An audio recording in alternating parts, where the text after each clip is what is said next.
บ้านทงรอจูบเล่าให้เฮ็ดนา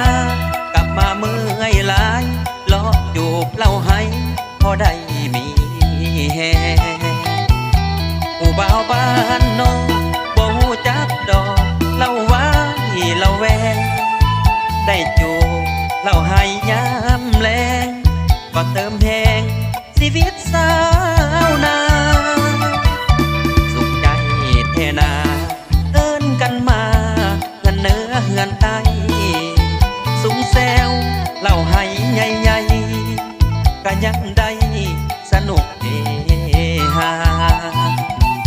หวานหวานคมคมได้อมแล้วแซ่บแท่นาวิถีชีวิตสาวนาบ่ได้พากันกินของแค่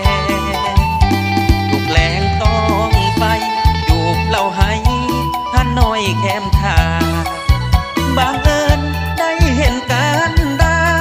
ก้อยกุ้งมาเป็นตาแซ่บแพงขอสิมเดนาสั่งมาสาวแก้มแดงแดงได้กินจังแม่นมีแฮงได้แย่จังแม่นถึกใจเล่าให้ก้อยกุ้ง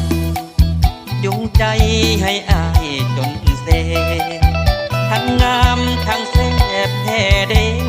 ใจอายเพลงหักลงลายเว้าแบบแฟนก็เป็นแฟนได้บ่สามไว้น้องก้อยกุ้งไอจามเล่าให้ผู้เกี่ยงกันไปเล่าให้ก้อยกุ้ง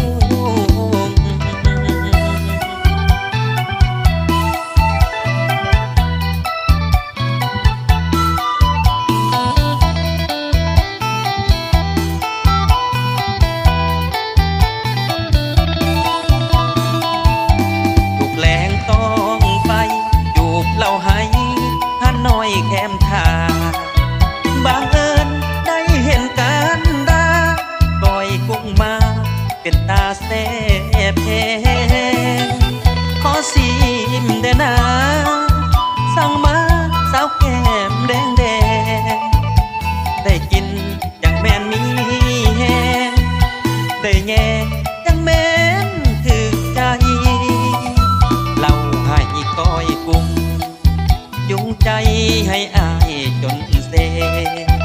ทั้งงามทั้งแซ่บแท้เด้ใจอายเพลงหักลงลายเฝ้าแบบแฟนก็เป็นแฟนได้บ่สามไว้น้องก้อยกุ้งไอจามเล่าให้ผู้เกี่ยงกันไปเล่าให้ก้อยกุ้ง